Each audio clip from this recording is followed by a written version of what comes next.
UP RO समीक्षा अधिकारी हिंदी के सिलेबस में हम लोग पढ़ रहे हैं अनेक शब्दों के लिए एक शब्द।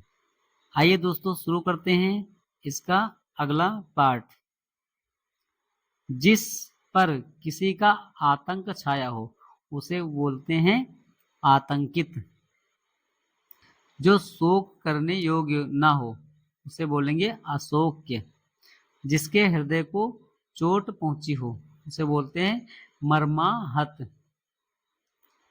जिसे ऊपर कहा गया हो उपर्युक्त या कथित उसे बोलेंगे मध्य रात्रि का समय।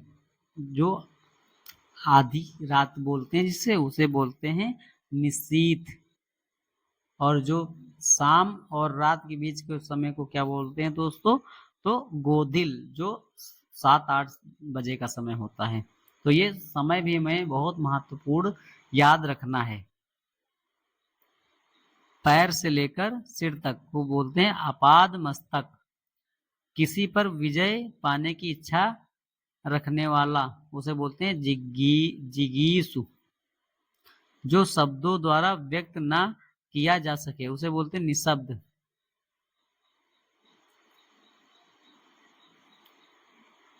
क्षण भर में नष्ट हो जाने वाला क्षण भंगुर उसे बोलते हैं। जिसका दमन किया गया हो उसे बोलेंगे दमनीय। जिस पर उपकार किया गया हो उसे बोलेंगे अपकृत्य। अतिथि सत्कार की भावना आतिथ्य उसे बोलेंगे। जिसका उत्तर ना दिया गया हो उसे बोलेंगे अनुत्तरित। तुरंत उत्पन्न होने वाली सूझबूझ उसे बोलेंगे प्रत्युत्तरमति। गुरु के समीप रहने वाला विद्यार्थी उसे बोलते हैं आंतेवासी। जिसकी माप तौल हो सके परमीय उसे बोलेंगे अपरमीय। जिसकी माप तौल ना हो उसे बोलेंगे अपरमीय। और जिसकी माप तौल हो सके उसे बोलेंगे परिमेय। जिस पर आक्रमण हुआ हो उसे बोलेंगे आक्रांत। क्या बोलेंगे दोस्तों, आक्रांत। उत्तराधिकार में प्राप्त संपत्ति को बोलते हैं रिक्त। जिसमें युद्ध करने की इच्छा हो उसे बोलते हैं युयुत्सु। जिसकी बाहें अधिक लंबी हों उसे बोलेंगे प्रालंब बाहु और दीर्घ बाहु। जो पहले कभी नहीं सुना गया हो आश्रुत पूर्व अनसुना। जो इंद्रियों के ज्ञान के परे हो उसे बोलेंगे इंद्रियातीत या अतीन्द्रिय। जो स्मरण करने योग्य है उसे बोलेंगे स्मरणीय।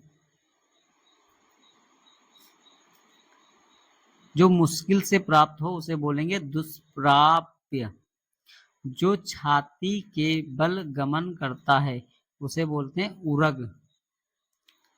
जिस समय बड़ी मुश्किल में भिक्षा मिलती है उसे बोलते हैं दुर्भुज। जिस पर विश्वास किया गया हो उसे बोलते हैं विश्वसनीय। जो दायर मुकदमे का बचाव करे उसे बोलते हैं प्रतिवादी। किसी के पास रखी हुई दूसरे की वस्तु उसे बोलते हैं धरोहर। समान रूप से ठंडा और गर्म उसे बोलते हैं समशीतोष्ण। कही हुई बात को बार बार करना पुनरुक्ति या पिष्ट पेषण उसे बोलते हैं। अन्य से संबंध रखने वाला अनन्य। वह कवि जो तत्क्षण कविता कर सके आशु कवि। जो आसानी से प्राप्त किया जा सके सुलभ। जो देखने के योग्य हो दर्शनीय। जिसका उत्तर न दिया गया हो अनुत्तरित। परंपरा से सुना हुआ अनुश्रुत। अपने मत को मानने वाला अपने मत को मानने वाला स्वावलंबी। क्या बोलेंगे दोस्तों, स्वाम ताव लंबी उसे बोलेंगे। आगे पढ़ते हैं हम लोग। जो कहा ना गया हो उससे क्या कहेंगे दोस्तों? अकथित। जो कठिनाई से मिलता है उसे बोलते हैं दुर्लभ या दुष्प्राप्य। जो आंखों से परे है, परोक्ष उसे बोलेंगे। जिसे जानने की इच्छा है, जिसे जानने की इच्छा है, जो बात बात पर सवाल पूछा करता है उसे कहते हैं जिज्ञासु। जो पूर्व में था पर अब नहीं है उसे बोलते हैं भूतपूर्व। पृथ्वी से संबंध रखने वाला उसे क्या बोलते हैं दोस्तों? पार्थिव। व्यर्थ खर्च करने वाला उसे बोलते हैं अपव्ययी। क्या बोलते हैं? अपव्ययी। संदेश ले जाने वाला, संदेश ले जाने वाले को क्या बोलते हैं? संदेश वाहक। जिस स्त्री का पति जीवित है उसे बोलते हैं सधवा। नष्ट न होने वाला, अनश्वर। जिसकी गहराई नापी ना जा सके उसे बोलते हैं अथाह। वह लड़की जिसका विवाह होने को हो, वैवाहिकी उसे बोलते हैं। जिसका ईश्वर में विश्वास हो उसे आस्तिक बोलते हैं। और जिसका ईश्वर में विश्वास ना हो उसे क्या बोलते हैं दोस्तों? नास्तिक।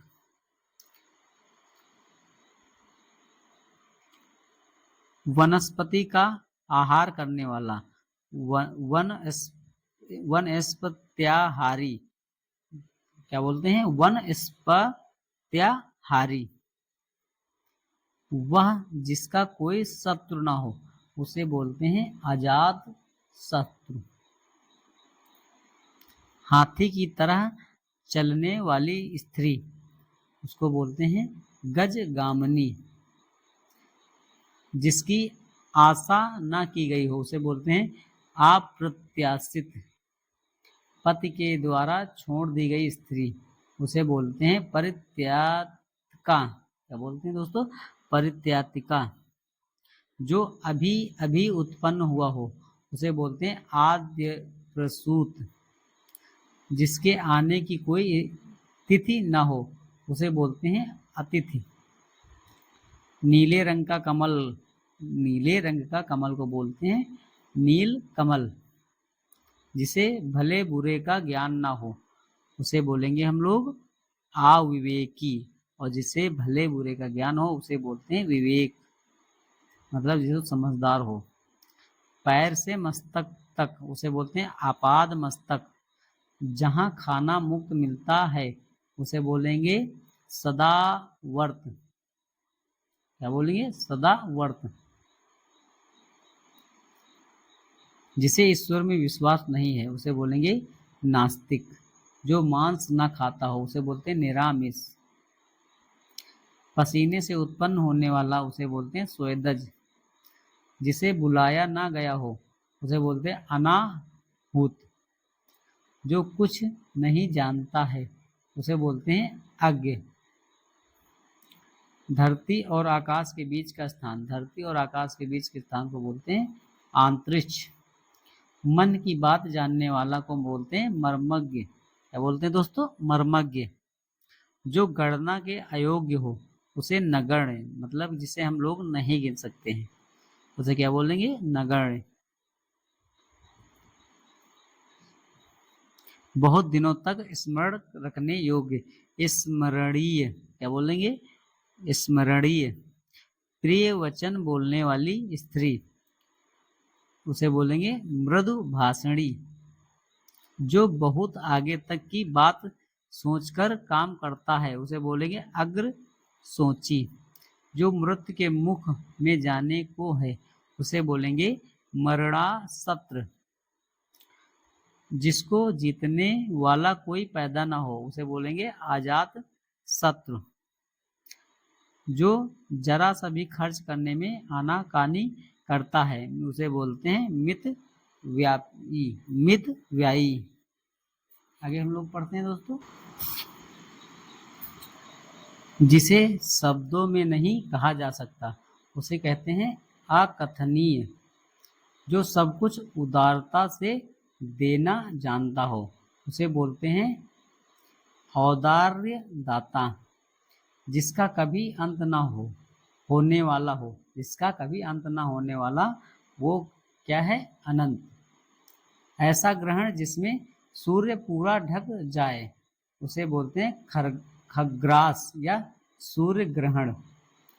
दूध, दही, घृत, शर्करा, मधु मिश्रित वह पदार्थ जो देवताओं और भगवान को स्नान हेतु बनाया जाता है उसे कहते हैं पंचामृत।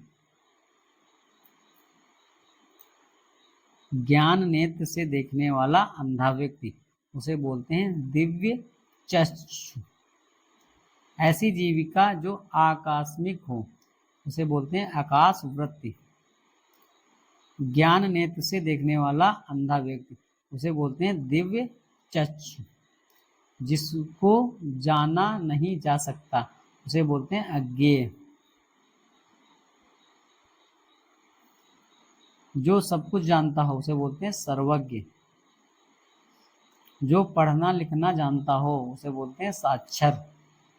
जिसकी कोई सीमा न हो असीम उसे बोलेंगे असीम। जिसे अपने कर्तव्य का ज्ञान न हो उसे बोलते हैं किंकर्त विमूढ़। क्या बोलेंगे दोस्तों? किंकर्तव्य विमूढ़, किंकर्तव्य विमूढ़ उसे बोलेंगे। जो व्याकरण अच्छी तरह जानता हो उसे क्या बोलेंगे दोस्तों? व्याकरण। जो व्यक्ति अधिक बोलता हो उसे बोलते हैं वाचाल। दोपहर के बाद का समय, दोपहर के बाद के समय को बोलते हैं अपराह्न। और जिस पर मुकदमा चलाया गया हो उसे बोलते हैं अभियुक्त। क्या बोलते हैं? अभियुक्त। यूपी लोअर मेंस एग्जाम 2009, 8, 6, 4, 3, 2 में पूछे गए अनेक शब्दों के लिए एक शब्द। ऐसी कन्या जिसे विवाह का वचन दिया गया हो उसे बोलते हैं वाग्दत्ता। क्या बोलते हैं दोस्तों? वाग्दत्ता। किसी छोटे से छोटे काम में त्रुटि ढूंढना उसे बोलेंगे छिद्रान्वेषी। बाएं हाथ से काम करने वाला, जो बाएं हाथ से काम करता है उसे बोलते हैं सव्यसाची या ढेबरा। दीन दुखियों को भोजन देने की व्यवस्था उसे बोलते हैं सदावर्त। दीन दुखियों को भोजन देने की व्यवस्था को बोलते हैं सदावर्त। उत्तराधिकार में प्राप्त संपत्ति उसे बोलते हैं रिक्त।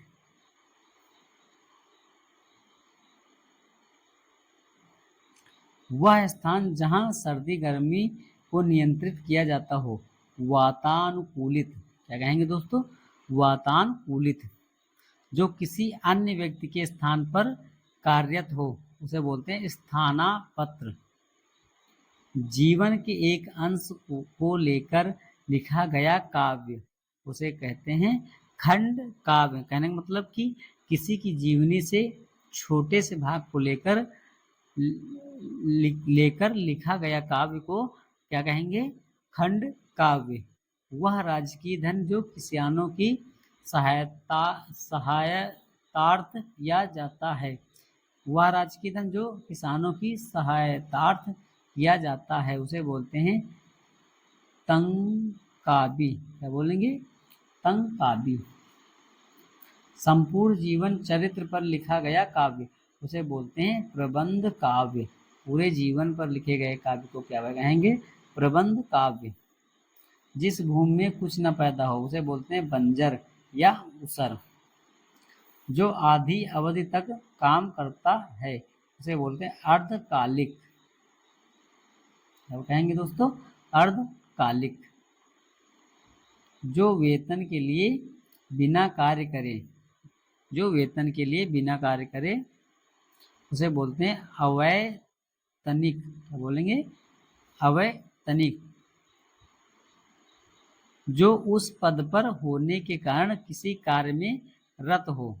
कहने का मतलब जो किसी पद पर भी हो और किसी कार्य पर भी रत हो उसे बोलते हैं पदेन या प्रभारी। जो कुछ समय के लिए नियुक्त किया गया हो उसे बोलते हैं अंशकालिक।